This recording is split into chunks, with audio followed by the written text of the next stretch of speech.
विद्यार्थी मित्रांनो, या अगोदरच्या भागामध्ये आपण ऑक्सिडेशन, रिडक्शन, रिॲक्शन, त्याच्यानंतर रेडॉक्स रिॲक्शन आणि याच्या मागच्या पिरियडमध्ये आपण ऑक्सिडेशन नंबर कसे कॅल्क्युलेट करायचे त्या भागाबद्दल माहिती घेतली होती.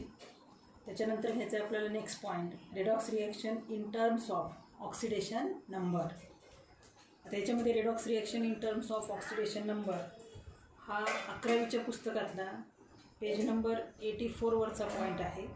त्याच्यामध्ये ऑक्सिडेशन आणि रिडक्शन म्हणजे काय, ऑक्सिडायझिंग एजंट आणि रिड्युसिंग एजंट म्हणजे काय, जे की आपण ऑलरेडी पाहिलेलं आहे.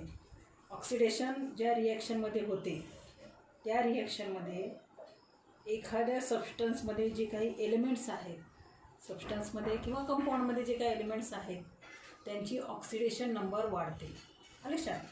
And increase in the oxidation number of an element in a given substance, that is the oxidation. आणि रिडक्शन रिॲक्शनमध्ये काय होते, ऑक्सिडेशन नंबर डिक्रीज होतो. बरोबर आहे.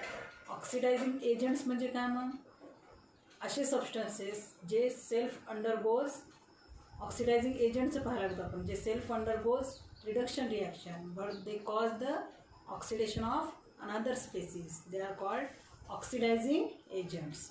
आणि रिड्युसिंग एजंट्स म्हणजे काय, the substances which self undergoes oxidation reaction but they cause the reduction of another species, such substances they are called reducing agents. तर असे आपण डेफिनेशन्स घेतलेले आहेत. त्याच्यानंतर आपल्याला घ्यायचे examples.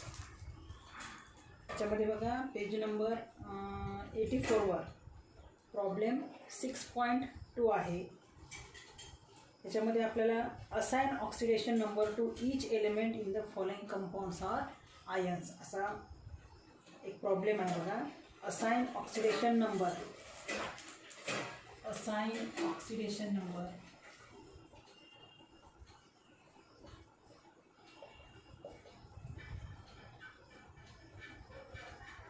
assign the oxidation number to each element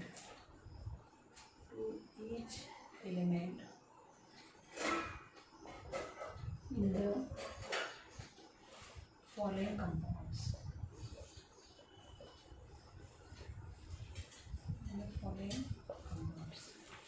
त्याच्यामध्ये बघा हे दिले तुम्हाला KMnO4, पोटॅशियम पर मॅंगनेट. काय म्हणतो आपण याला, KMnO4ला potassium permanganate. Oxidation number of potassium, oxidation number of K हा कोणता एलिमेंट आहे, ग्रुप फर्स्टमधला, म्हणून ऑक्सिडेशन नंबर काय त्याचा +1. आणि तो मेटल आहे, त्याची टेंडन्सी आहे इलेक्ट्रॉन देण्याची. इलेक्ट्रॉन देत आहे, एक इलेक्ट्रॉन देते, कारण त्यांचं आउटर इलेक्ट्रॉनिक कॉन्फिगरेशन आहे NS1. 1 इलेक्ट्रॉन देऊन टाकतं म्हणून +1 ऑक्सिडेशन स्टेट. त्याच्यानंतर Mn ऑक्सिडेशन नंबर किंवा ऑक्सिडेशन स्टेट म्हणा, ऑक्सिडेशन नंबर ऑफ O. त्याच्यात आपल्याला Mnची माहिती नाही, लक्षात काढायची आपल्याला. Kची किती आहे आपल्याला माहिती आहे +1, ऑक्सिजनची किती आहे -2. आणि मग आपण काय घेऊ, ऑक्सिडेशन नंबर ऑफ Mn आणि तो आपण X, जो आपल्याला कॅल्क्युलेट करायचा आहे. आणि ह्याच्यावर कोणताही चार्ज नाही, म्हणजे सगळ्या ऑक्सिडेशन नंबरची जर बेरीज केली आपण तर ती किती यायला पाहिजे, 0. तर कसं घेणार मग त्याला, K म्हणजे +1 प्लस Mnची ऑक्सिडेशन स्टेट. आता याच्यात किती एलिमेंट आहे, त्याच्यामध्ये 3 आहे, पोटॅशियम आहे, मॅंगनीज आहे आणि ऑक्सिजन आहे. त्यापैकी आपल्याला पोटॅशियमची ऑक्सिडेशन स्टेट माहिती आहे +1 आणि एका ऑक्सिजन ॲटमची ऑक्सिडेशन स्टेट आहे -2. तर Mnची आपल्याला काढायची. Mnची किती घेतली मग आपण X, देअरफॉर 1 प्लस Mnची किती आहे X प्लस ऑक्सिजनची किती ॲटम्स आहेत 4 इंटू एका ऑक्सिजन ॲटमची oxidation state -2 is equal to 0. सगळ्यांची म्हणून ऑक्सिडेशन स्टेट, याच्यावर कोणता चार्ज नाही म्हणजे किती आहे 0. सगळ्या ह्याच्यात जेवढे काही एलिमेंट्स असतील त्या सगळ्या एलिमेंट्सच्या ऑक्सिडेशन नंबरची बेरीज ती काय येते 0 येते. आता याला सॉल्व करा. Therefore +1 plus X plus -8 equal to 0. Therefore x plus 1 minus 8 minus 7 equal to 0. Therefore x equal to +7. म्हणून Mnची ऑक्सिडेशन स्टेट या काय घेणार आपण देअरफॉर ऑक्सिडेशन नंबर म्हणा किंवा ऑक्सिडेशन स्टेट म्हणा of Mn is equal to +7. आता बघा हे +7 जर आपण ह्याच्यामध्ये ठेवली तर ह्यांची सगळ्यांची बेरीज किती यायला पाहिजे 0 यायला पाहिजे बरोबर. सगळ्यांच्या ऑक्सिडेशन नंबरची बेरीज 0 यायला पाहिजे. पोटॅशियमची किती आहे +1, मॅग्नेशियमची किती काढली आपण +7 आणि एका ऑक्सिजनची किती आहे -2. 4 ऑक्सिजनची म्हणून -8 इक्वल टू 0. हे +8 होतील -8 इक्वल टू 0, 0 इक्वल टू 0 बरोबर. अशा प्रकारे काय करायचं आपण हे न्यूमेरिकल्स सॉल्व करायचे. याच्यामध्ये आता दुसरे एक्झाम्पल आहे का K2Cr2O7 K2Cr2O7 सेकंड एक्झाम्पल. याला काय म्हणतो आपण पोटॅशियम डायक्रोमेट. काय म्हणायचं याला पोटॅशियम डायक्रोमेट. आता याच्यामध्ये आपल्याला पोटॅशियमची माहिती आहे ऑक्सिजनची माहिती आहे. Cr ची आपल्याला काढायची. ऑक्सिडेशन स्टेट ऑफ एका पोटॅशियमची किती आहे +1. त्याच्यानंतर ऑक्सिडेशन नंबर म्हणा ऑक्सिडेशन स्टेट म्हणा ऑक्सिजन किती आहे ही -2 आणि ऑक्सिडेशन स्टेट ऑफ Cr किती बोलतो आपण एक्स. ज्याची काढायची ना क्रोमियमची माहिती नाही आपल्याला. या ठिकाणी कसं लिहिता येईल आपल्याला बघा. या ठिकाणी K2 एका पोटॅशियमची +1 तर पोटॅशियमचे ॲटम किती आहे 2. आपण लिहिणार 2 × +1 प्लस क्रोमियमचे ॲटम किती आहेत 2. एका क्रोमियम ॲटमची किती घेतली आपण x. 2 क्रोमियमचे म्हणून काय होईल 2x बरोबर आहे. प्लस तुम्हाला सांगितले मी मागच्या पिरियडमध्ये की सिंगल ॲटमची ऑक्सिडेशन स्टेट कॅल्क्युलेट करायची बरोबर. तर या ठिकाणी आपण एका क्रोमियम ॲटमची किती घेतली x. 2 क्रोमियम ॲटमची किती होईल 2x. इथं ऑक्सिजनचे ॲटम किती आहेत 7. एका ऑक्सिजन ॲटमची ऑक्सिडेशन स्टेट -2. सगळ्यांची बेरीज काय येईल 0. बघा या ठिकाणी 2 पोटॅशियमचे ॲटम आहेत लक्षात. एका पोटॅशियम ॲटमची ऑक्सिडेशन स्टेट +1 म्हणून आपण लिहिले याच्यात 2 × +1 बरोबर आहे. त्याच्यानंतर क्रोमियमचे ॲटम 2 आहेत. एका क्रोमियमची आपण ऑक्सिडेशन स्टेट किती घेतली x. 2 क्रोमियमची म्हणून काय येईल 2x. त्याच्यानंतर ऑक्सिजनचे ॲटम 7 आहेत +7. एका ऑक्सिजन ॲटमची oxidation state -2 equal to 0. Therefore +2 + 2x -14 equal to 0. Therefore 2x +2 आणि -14 -12 equal to 0. Therefore 2x equal to +12. Therefore x equal to काय आहे +6. 12 डिवायडेड बाय 2 बरोबर आहे. इकडे जातील. देअरफॉर काय x इक्वल टू 6. मग ह्या ठिकाणी देअरफॉर ऑक्सिडेशन स्टेट म्हणा किंवा ऑक्सिडेशन नंबर म्हणा क्रोमियमचा किती आला आहे +6. अशा पद्धतीने आपल्याला हे न्यूमेरिकल सॉल्व्ह करायचे आहेत बघा. त्याच्यानंतर एक कॅल्शियम फॉस्फेटचं एक उदाहरण दिले का तुम्हाला. तिसरं CA3PO4 twice that is calcium phosphate. काय म्हणायचं आहे ना कॅल्शियम फॉस्फेट. आता आपल्याला या ठिकाणी कॅल्शियमची ऑक्सिडेशन स्टेट माहिती आहे ऑक्सिजनची माहिती आहे. काढायची कशाची ऑक्सिडेशन नंबर ऑफ कॅल्शियम किती आहे. एका कॅल्शियमचा ऑक्सिडेशन नंबर 2. ग्रुप सेकंडमधला आहे कॅल्शियम. त्यासाठी पिरियॉडिक टेबलची माहिती पाहिजे आपल्याला. कॅल्शियम हा ग्रुप सेकंडमधला आहे. त्याचं आउटर इलेक्ट्रॉनिक कॉन्फिगरेशन आहे NS2 म्हणून याच्या ऑक्सिडेशन स्टेट म्हणजे आउटर शेलमध्ये 2 इलेक्ट्रॉन आहेत. कॅल्शियम हा मेटल आहे तो 2 इलेक्ट्रॉन डोनेट करतो. लक्षात. 1 इलेक्ट्रॉन डोनेट केला तर 1 पॉझिटिव्ह चार्ज. 2 इलेक्ट्रॉन डोनेट केले तर 2 पॉझिटिव्ह चार्ज. म्हणून त्याचे ऑक्सिडेशन नंबर किंवा ऑक्सिडेशन स्टेट +2. त्याच्यानंतर oxidation number of oxygen -2. Oxidation number of phosphorus आपल्याला कॅल्क्युलेट करायचं आहे. किती घेणार आपण ते x. देअरफॉर बघा कॅल्शियमचे ॲटम किती आहेत 3. या ठिकाणी कॅल्शियमचा एका ॲटमचं ऑक्सिडेशन नंबर आहे +2 म्हणून काय घेणार आपण 3 × +2 किंवा नुसतं 2 लिहिलं तरी चालते. प्लस फॉस्फरसचे किती ॲटम आहेत P2 आहेत, बरोबर आहे. एका फॉस्फरसचं किती घेतले आपण?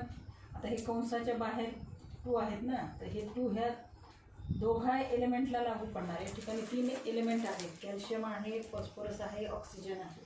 तर हा 2 जो नंबर आहे हा फॉस्फरसला पण असेल आणि हा ऑक्सिजनला सुद्धा असेल. म्हणजे फॉस्फरसचे किती ॲटम या ठिकाणी काय म्हणजे 1 आहे. 1 × 2 2. फॉस्फरसचे 2 ॲटम, ऑक्सिजनचे किती 4 × 2 8 ॲटम होते, बरोबर आहे.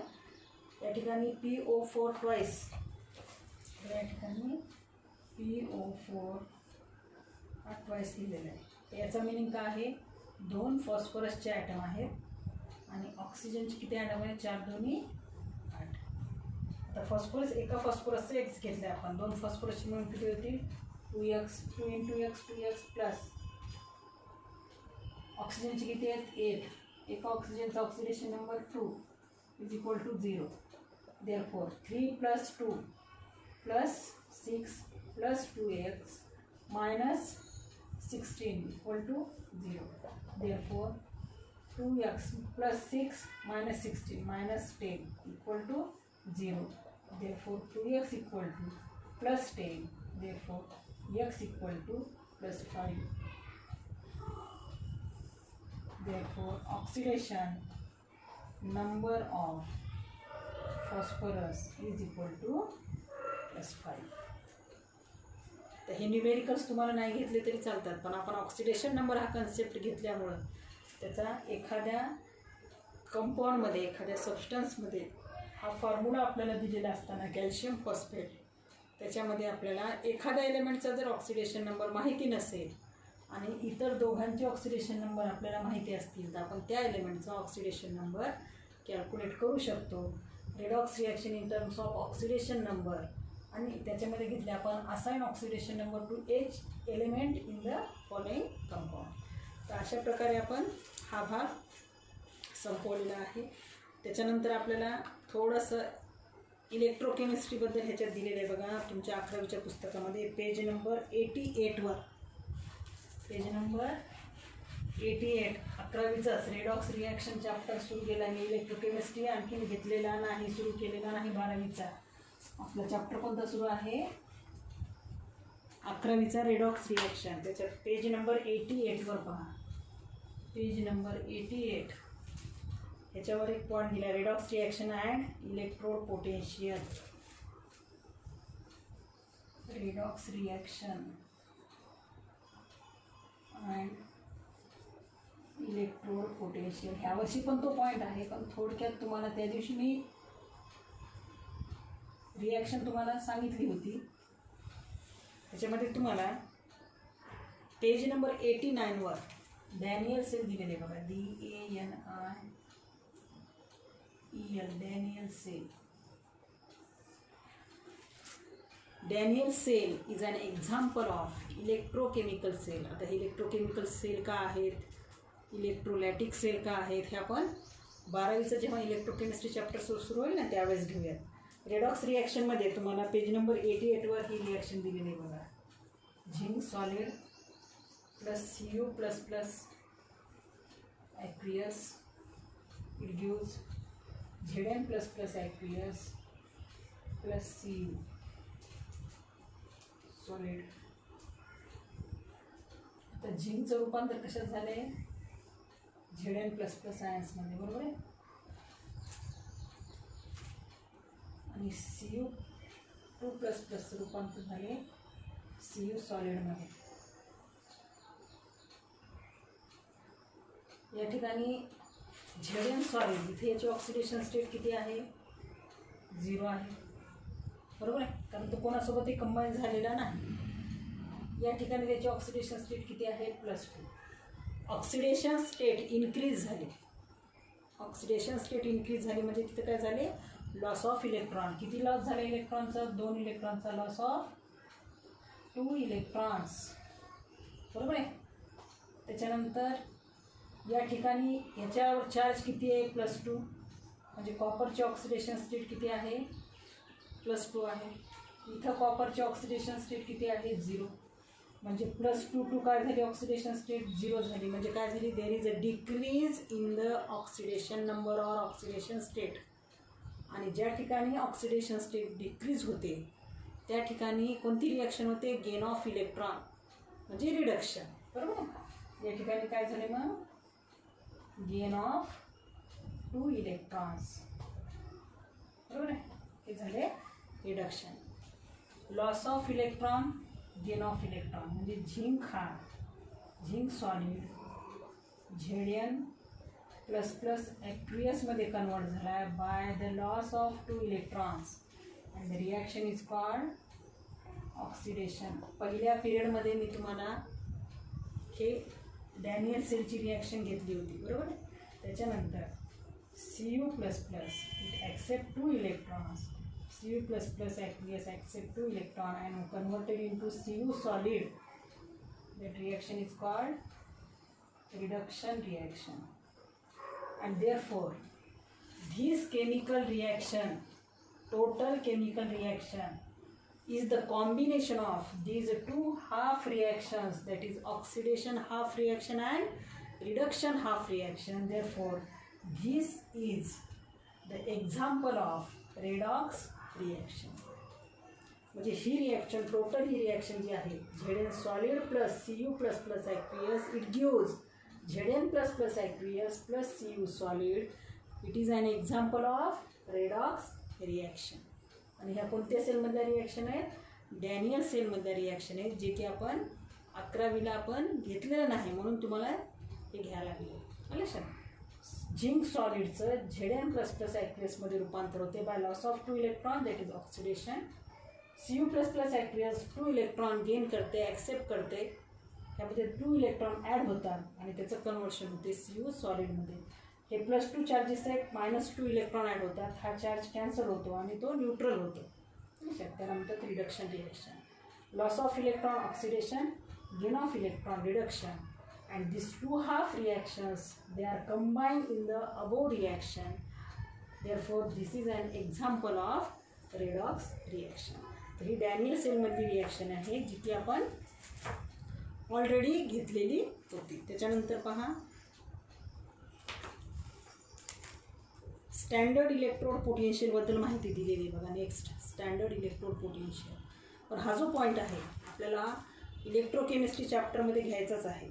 लक्षात. त्याच्यामुळं हा पॉईंट आपण जेव्हा आपण इलेक्ट्रोकेमिस्ट्री हा चॅप्टर घेऊयात त्यावेळेस आपण हा डिटेलमध्ये घेऊयात. तर ही सगळी जी माहिती होती आत्तापर्यंतची माहिती, जेव्हापासून आपण हा चॅप्टर सुरू केलेला आहे बघा. लक्षात. आजचा पार्ट 3 आहे. या पार्ट 3पर्यंत मी 11वीचा जवळपास तुम्हाला लक्षात सगळा भाग शिकवलेला आहे जो रेडॉक्स रिॲक्शनशी रिलेटेड आहे. आणि त्या रेडॉक्स रिॲक्शनशी रिलेटेड असणारा भाग आपल्यासाठी महत्त्वाचा का आहे? कारण त्या रेडॉक्स रिॲक्शन ह्या आपल्याला इलेक्ट्रोकेमिस्ट्रीमध्ये आपल्याला पाहायच्या आहे. लक्षात. आता आपण सुरू करूयात आपला 12वीचा जो चॅप्टर आहे दॅट इज इलेक्ट्रोकेमिस्ट्री.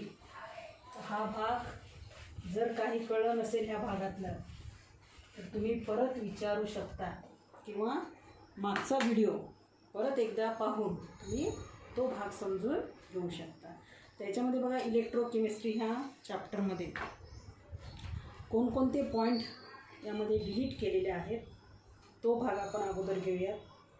त्याच्यामध्ये बघा पेज नंबर 90वरचं 5.1 इंट्रोडक्शन. लगेच त्या ठिकाणी तुम्ही मागे दिलेलं आहे, मी तुम्हाला PDF टाकलेले, पण तुम्ही त्यावरनं डिलीट झालेला भाग मार्कआउट करत नाही, त्याच्यामुळे तो मार्कआउट करून घ्या. लक्षात. त्याच्यामध्ये बघा पेज नंबर 90वर जो आपला चॅप्टर सुरू झालेला आहे त्याच्यामध्ये 5.1 इंट्रोडक्शन. त्याच्यानंतर पेज नंबर 91वर 5.2.2 पहिला 5.1 इंट्रोडक्शन, 5.2.2 इलेक्ट्रोलायटिक और आयनिक कंडक्शन. त्याच्यानंतर 5.2.3 information provided by measurement of conductivities of solution. त्याच्यानंतर पेज नंबर 97वर 5.4.1 इलेक्ट्रोकेमिकल रिॲक्शन्स. नाव काय त्याला? Electrochemical reactions. त्याच्यानंतर 5.4.2 इलेक्ट्रोड्स. त्याच्यानंतर 5.4.3 10.1 ड्राय सेल्स. कोणता पॉईंट आहे हा? Dry cells. त्याच्यानंतर 5.10.2 lead storage battery. Lead storage battery. आणि शेवटचा पॉईंट आहे 5.11 फ्युएल सेल्स. Fuel cells. हा 5.2.2 आहे electrodes. Electrochemical reactions.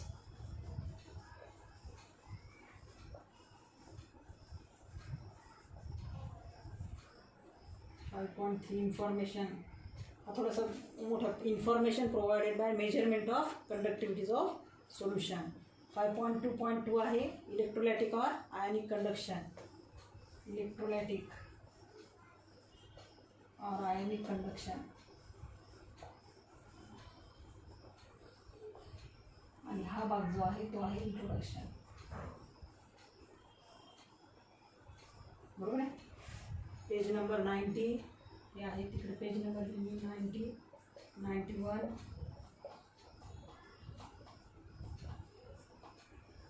Page numbers 90, 91,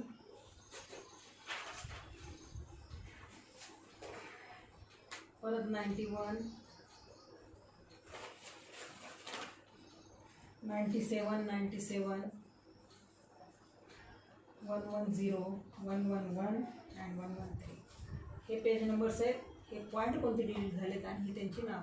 त्या पॉईंटचं मी नाव दिलेलं आहे थोडंसं मोठं आहे. 5.2.3चं नाव आहे information provided by measurement of conductivities of the solutions. अच्छा, असे हे पॉईंट्स आहेत बघा. आणि ह्या चॅप्टरची सुरुवातच तुम्हाला केलेली आहे.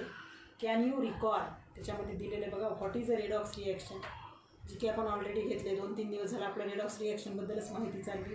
त्याच्यानंतर which form of energy is converted into electrical energy in the dry cell. कोणत्या एनर्जीचं फॉर्म हे इलेक्ट्रिकल एनर्जीमध्ये कन्वर्ट होते ड्राय सेलमध्ये. ह्याच्यामध्ये केमिकल एनर्जीचं रूपांतर कशात होते? इलेक्ट्रिकल एनर्जीमध्ये आपण घेणार आहोत ते. How is NaOH manufactured from the NaCl. NaOH हे NaClपासून कसं तयार होते? आता ह्याच्यामध्ये आपल्याला इलेक्ट्रोलिसिस रिॲक्शन घ्यायची.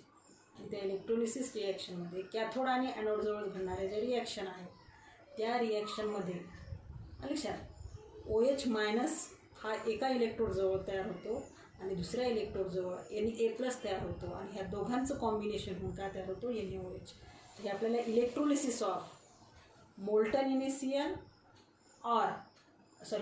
Electrolysis of aqueous NaCl. म्हणजे जेव्हा त्याचं आपण NaClचं काय करतो? वॉटरमधलं सोल्युशन करतो. त्याचं आपण इलेक्ट्रोलिसिस केल्यानंतर आपल्याला कॅथोड आणि ॲनोडजवळ जे 2 प्रॉडक्ट मिळतात त्या 2 प्रॉडक्टचं कॉम्बिनेशन होऊन काय तयार होतं? NaOH. ते आपल्याला घ्यायचं पुढे लक्षात. तर ह्याच्यामध्ये सगळ्यात अगोदर जे भाग दिलेला आहे बघा रेडॉक्स रिॲक्शनबद्दल माहिती. कॅन यू रिकॉलमध्ये पहिला पॉईंट दिला आहे व्हॉट इज रेडॉक्स रिॲक्शन लक्षात, जी की आपण ऑलरेडी घेतलेली आहे.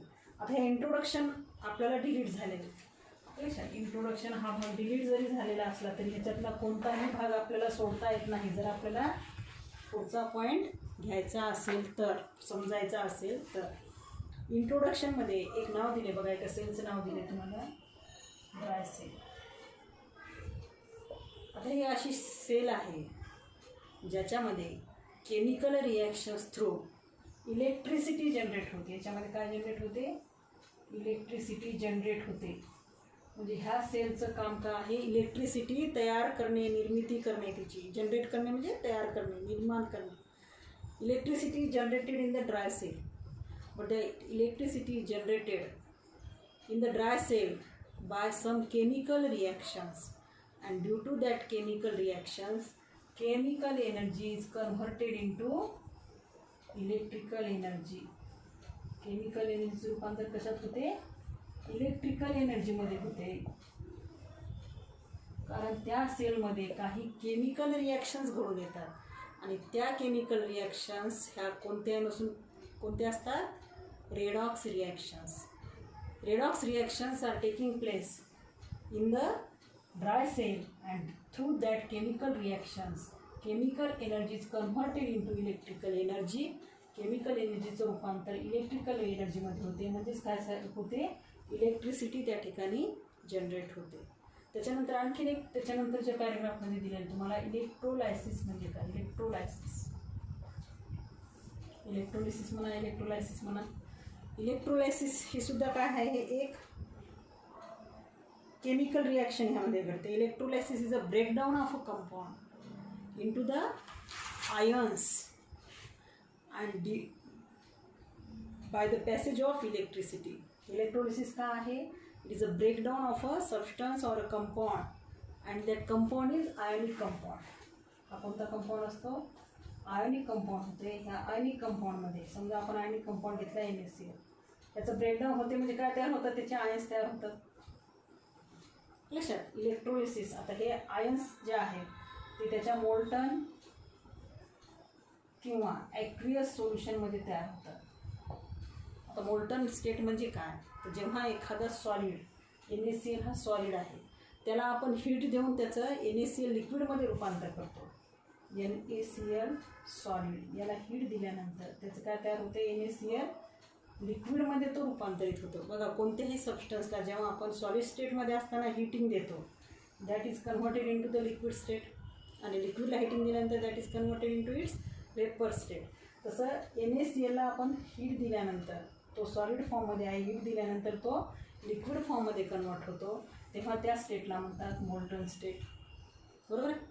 आणि जेव्हा आपण ह्या NaCl सॉलिड याच्यामध्ये काय ॲड करतो, त्याचं ॲक्वियस सोल्युशन करतो. ॲक्वियस सोल्युशन करतो म्हणजे काय, त्या कशात काय ॲड करतो, त्याच्यामध्ये NaCl सॉलिडमध्ये वॉटर ॲड करतो, तेव्हा काय तयार होईल, NaCl ॲक्वियस सोल्युशन. तेव्हा त्याला म्हणतो आपण त्याचं ॲक्वियस सोल्युशन. बरोबर आहे. या दोन्ही कंडिशनमध्ये NaCl मोल्टन स्टेटमध्ये किंवा NaCl ॲक्वियस सोल्युशनमध्ये काय तयार करतो, आयन्स तयार करतो. And with the help of these ions the electricity is conducted. लक्षात. म्हणजे आयनिक कंपाऊंड्स हे काय होतात, ब्रेकडाऊन होतात. ब्रेकडाऊन झाले म्हणजे काय, त्याचे दोन सेपरेट आयन्स तयार झाले. लक्षात. By the passage of electricity. जेव्हा आपण ह्याच्या सोल्युशनमधनं लक्षात इलेक्ट्रिसिटी पास करतो, तेव्हा त्याचं ब्रेकडाऊन होते. लक्षात. ब्रेकडाऊन झाल्यानंतर त्याचे हे जे दोन आयन्स तयार होतात, आणि हे आयन्स तयार झाल्यानंतर त्या ठिकाणी इलेक्ट्रिसिटी कंडक्ट होते from one electrode to another electrode. Ions तयार झाल्यानंतर इलेक्ट्रिसिटी कंडक्ट होते, आणि इलेक्ट्रिसिटी जेव्हा आपण पास करतो त्यामध्ये, तेव्हाच त्याचे काय तयार होतात, आयन्स तयार होतात. Means ionic compounds. Electrolysis is a reaction in which the ionic compounds they are break down by the passage of electricity, and in this case electrical energy is converted into electrical energy चं रूपांतर हे कशात होते, chemical energy मध्ये. This electrical energy stored in the form of chemical energy. Electrolysis ह्या प्रोसेसने आपण electrical energy pass केल्यानंतर, आयनिक कंपाऊंडमधनं electrical energy pass केल्यानंतर काय तयार होते, ते किंवा तो आयनिक कंपाऊंड ब्रेकडाऊन होतो. आणि ब्रेकडाऊन झाल्यानंतर इलेक्ट्रिकल एनर्जी आपण पास केली, त्याचं रूपांतर कशामध्ये होते, केमिकल एनर्जीमध्ये. इथं काय झाले, केमिकल एनर्जीचं रूपांतर इलेक्ट्रिकल एनर्जीमध्ये. या ठिकाणी इलेक्ट्रिकल एनर्जीचं रूपांतर केमिकल एनर्जीमध्ये. म्हणजे electrochemistry is a branch of chemistry which concerned with the interconversion of chemical energy into electrical energy or electrical energy into chemical energy. म्हणजे ही इलेक्ट्रोकेमिस्ट्री ही जे केमिस्ट्रीची अशी एक ब्रँच आहे, ज्या ब्रँचमध्ये आपण कशाचा अभ्यास करतो, it is concern with the interconversion of chemical and electrical energy. Definition काय होईल मग इलेक्ट्रोकेमिस्ट्रीची, electrochemistry is a branch of chemistry which concern with the interconversion of chemical and electrical energy. Chemical एनर्जीचं रूपांतर इलेक्ट्रिकल एनर्जीमध्ये आणि इलेक्ट्रिकल एनर्जीचं रूपांतर chemical एनर्जीमध्ये आपण करू शकतो. ह्या ब्रँचमध्ये आपण किंवा इलेक्ट्रोकेमिस्ट्रीच्या त्या ब्रँचमध्ये अभ्यास करू. त्याच्यानंतर बघा आणखीन एक पॉईंट दिला आहे तुम्हाला, इलेक्ट्रोकेमिकल सेल हा एक नाव आहे बघा, इलेक्ट्रोकेमिकल सेल. आता ह्या जे सेल आहेत, अशा ह्या सेल दोन टाईपच्या सेल आहेत ह्या, इलेक्ट्रोलायटिक सेल, व्होल्टाईक सेल और गॅल्व्हॅनिक सेल. तर हे आपण डिटेलमध्ये पुढे घेणार आहोत. त्याच्यानंतर ह्या अगोदरच्या चॅप्टरमध्ये आपण आयनिक इक्विलिब्रिया हे चॅप्टरमध्ये कंडक्शन म्हणजे काय, कंडक्टर्स कोणाला म्हणायचे हा पॉईंट घेतला, जो की पॉईंट इथे दिलेला आहे बघा पेज नंबर 90वरचा. इलेक्ट्रिक कंडक्शन असा हा पॉईंट आहे. तर त्या इलेक्ट्रिक म्हणजे आपण कंडक्टर्स कोणाला म्हणतो, charge transfer of flow of electricity occurs through the substances. जे सबस्टन्सेस इलेक्ट्रिसिटी कंडक्ट करतात किंवा चार्ज ट्रान्सफर करतात from one point to another point, आले लक्षात, त्या सबस्टन्सला आपण काय म्हणतो, कंडक्टर्स. कंडक्टर्स म्हणजे काय मग, conductors they are the substances which transfer the charge और they are responsible for the flow of electricity. त्यांना काय म्हणणार आपण, कंडक्टर्स. आणि हे कंडक्टर्स किती टाईप्सचे कंडक्टर्स आहेत, देर आर 2 टाईप्स ऑफ कंडक्टर्स. त्यामध्ये आपल्याला कंडक्टर्स आणि त्याचे टाईप्स घ्यायचे. कंडक्टर्स म्हणजे काय, कंडक्टर म्हणजे काय लक्षात आलं तुम्हाला, conductors they are the substances which are responsible for the charge transfer और फ्लो ऑफ इलेक्ट्रिसिटी. असे सबस्टन्सेस आहेत जे चार्ज ट्रान्सफर करतात किंवा इलेक्ट्रिसिटी फ्लो करतात. Electricity is nothing the flow of electrons. Electricity flow होते म्हणजे काय होतं आहे, इलेक्ट्रॉन्स फ्लो होतात from one point to another point, त्याला म्हणतो आपण इलेक्ट्रिसिटी. ह्याच्यामध्ये कंडक्टर्स घेतलेत आपण. कंडक्टर्स हे 2 टाईपचे आहेत किंवा कंडक्शन जे आहे, there are 2 types of conductors which give rise to 2 types of conduction of electricity. त्याच्यामध्ये पॉईंट कोणता घ्यायचा आहे आपल्याला, कंडक्शन ऑफ इलेक्ट्रिसिटी. 2 टाईपचे कंडक्टर आहेत जे इलेक्ट्रिसिटीचं कंडक्शन कसं करतात, कंडक्शन ऑफ इलेक्ट्रिसिटी.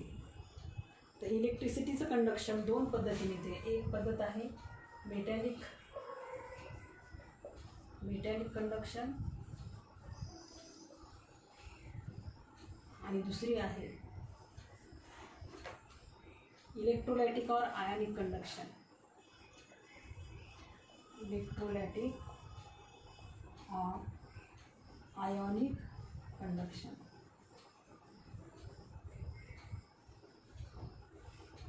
आता इथं मेटॅलिक नाव आले तर इथे तुम्हाला लक्षात येत असेल, इलेक्ट्रिसिटी कंडक्ट करण्याचं काम कोण करतात, मेटल करतात. लक्षात, या ठिकाणी मेटॅलिक कंडक्शन आणि तिकडं इलेक्ट्रोलाइटिक किंवा ionic conduction. Electrical conduction through the metals. हे कंडक्शन कशा थ्रू होते, with the help of metals इलेक्ट्रिसिटीचं कंडक्शन होते. The conduction with the help of metals involves a direct flow of electron from one point to other point.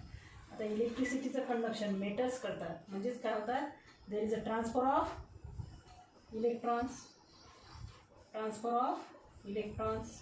from one point to another point, that are called the metallic conductors, and the process is called metallic conduction. The electrons in the conduction band. आता याच्यामध्ये electron कुठले बाहेर पडतात, कशामुळे होतात. आता हे metals आपल्याला माहिती आहे, metals they are the electron donors. Outer most किंवा व्हॅलन्स शेलमध्ये इलेक्ट्रॉन्स हे इझिली काय करतात, डोनेट करतात आणि त्यांच्यापासून तयार होतो कंडक्शन बँड. कोणता बँड, कंडक्शन बँड. आता हे कंडक्शन बँड का आहे, व्हॅलन्स बँड का आहे, हे आपल्याला चॅप्टर नंबर 1मध्ये पाहायचे, सॉलिडमध्ये. लक्षात, मेटल्स जे ट्रान्सफर ऑफ इलेक्ट्रॉन करतात, पण इलेक्ट्रॉन कुठून ट्रान्सफर होतात, समजा सोडियम घेतलं आहे आपण 11, त्याचं इलेक्ट्रॉनिक कॉन्फिगरेशन आहे 1s2 2s2 2p6 3s2.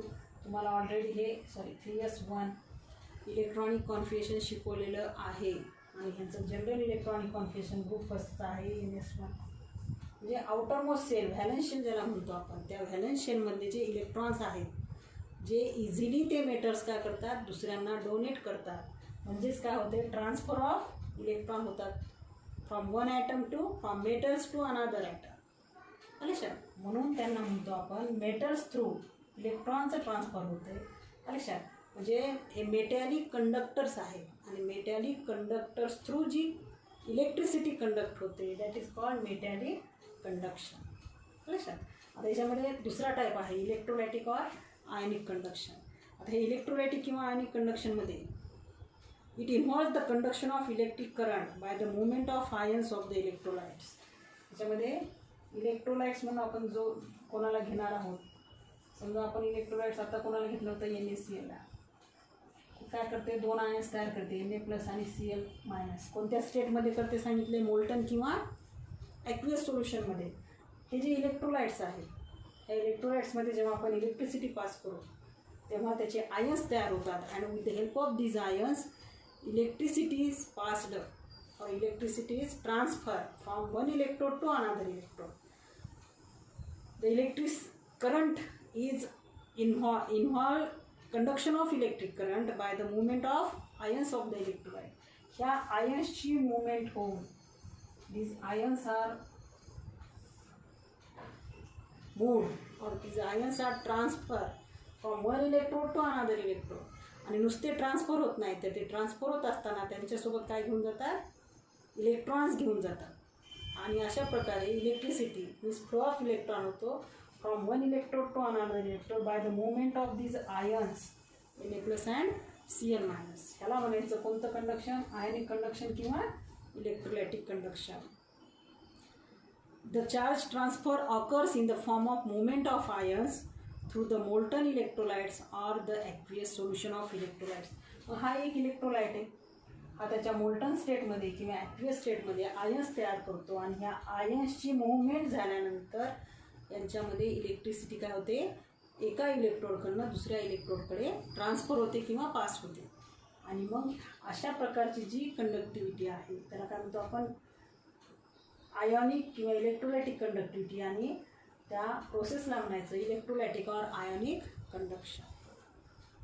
तर त्याच्यानंतरचा जो पॉईंट आहे 5.2.3 जो की आपला ऑलरेडी सिलेबसमधनं डिलीट केलेला आहे, त्याच्यामध्ये इलेक्ट्रोलाइट्स म्हणजे काय, नॉन इलेक्ट्रोलाइट्स म्हणजे काय, स्ट्रॉंग इलेक्ट्रोलाइट्स काय आहेत आणि वीक इलेक्ट्रोलाइट्स काय आहे त्याच्याबद्दल माहिती दिली, जी की ऑलरेडी आपण आयोनिक इक्विलिब्रियम ह्या चॅप्टरमध्ये पाहिलेली आहे.